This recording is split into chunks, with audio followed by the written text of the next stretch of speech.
नमस्कार, राजे किचन मध्ये आपलं स्वागत आहे। आज आपण बदाम मिल्क शेक बनवणार आहोत। इथे मी बदाम 15 मिनिटांसाठी गरम पाण्यात भिजत घातले होते, त्यामुळे आता ह्या साली लवकर निघतील, पटकन निघतात। त्यामुळे आपण बदामाच्या साली काढून घेऊया। इथे मी अर्धा लिटर दूध गरम करायला ठेवलंय। आता ह्यातलं थोडं दूध मी बाजूला काढून घेणार आहे। दूध चांगलं आटवून घ्यायचंय।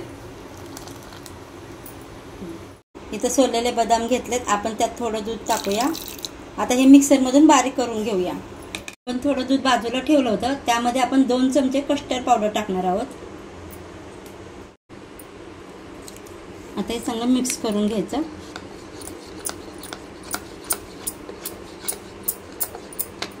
आता कस्टर्ड पावडर चांगलं मिक्स झालंय दुधात।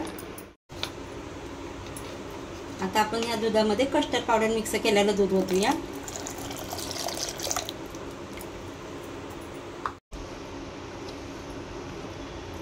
आता हे थोडं घट्ट होऊन द्यायचं। बदामाची पेस्ट केलेली ते टाकूया आणि सर्व चांगलं मिक्स करूया।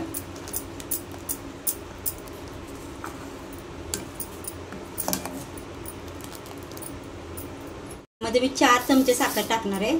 साखर तुमच्या आवडीनुसार कमी जास्त करू शकता। त्यामध्ये काजू बदामाचे तुकडे टाकणार आहे थोडे। आता हे सर्व चांगलं मिक्स करून घेऊया।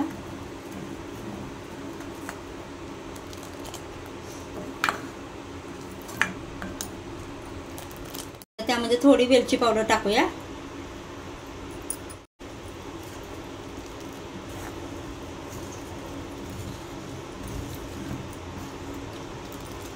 आता साखर पण चांगली विरघळली याच्यामध्ये।